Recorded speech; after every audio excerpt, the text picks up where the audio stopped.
Представники румунської громади Чернівецької області просять президента України накласти вето на закон про освіту. З відповідним листом вони звернулись до глави держави, нарікаючи на неконституційності закону. Більше про це розповість Дар'я Товпіч.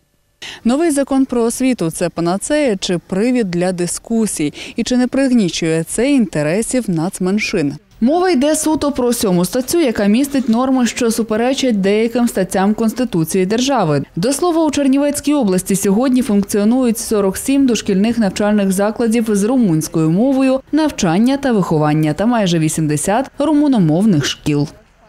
Наші пропозиції не взяті до уваги не тільки румуномовної громади, але й угорськомовної громади, і інших, і болгарської, і болгарів, України також. І в даному випадку ми ті, що маємо школи, де навчання відбувається рідною мовою.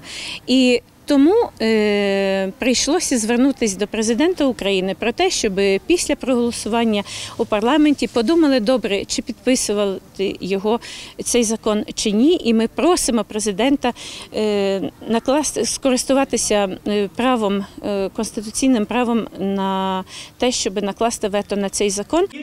Євгеній Товарницький – директор Карапчівського ліцею імені Емінеску. В цьому навчальному закладі предмети викладаються румунською мовою. Керівник ліцею вважає, що зміни до закону потрібні, проте необхідно зважати і на представників нацменшин. Самий закон, він дуже вчасний і потрібен для українського суспільства. І в сумі закон не викликає ніяких противоріч чи неуподобань для румунської громади. Але є один аспект, на який дуже треба звернути увагу – це стаття 7. Ця стаття в деякої мірі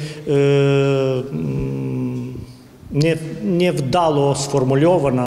У цій статті йдеться, що, цитую, «Мовою освітнього процесу в закладах освіти є державна мова. Особам, які належать до національних меншин, забезпечується право на навчання рідною мовою чи на вивчення рідної мови у державних і комунальних закладах освіти. Це право реалізується через мережу закладів освіти, класів, груп з навчанням державною, іншими мовами чи вивченням цих мов, що створюються відповідно до законодавства». Кінець цитати. А отже, шкіл, в яких предмети викладатимуться мовою нацменшин, не буде. Натомість будуть створені лише окремі класи. Залишається навчання рідною мовою для нацменшин тільки у початковій ланці.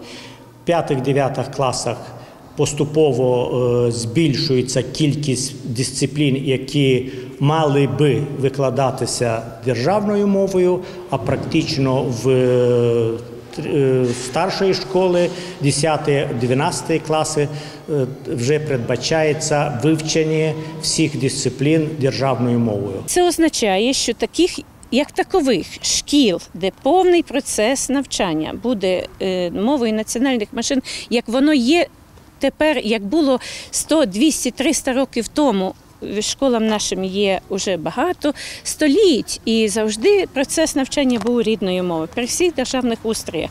І тому ми вважаємо, що це є зменшення існуючих прав і свобод.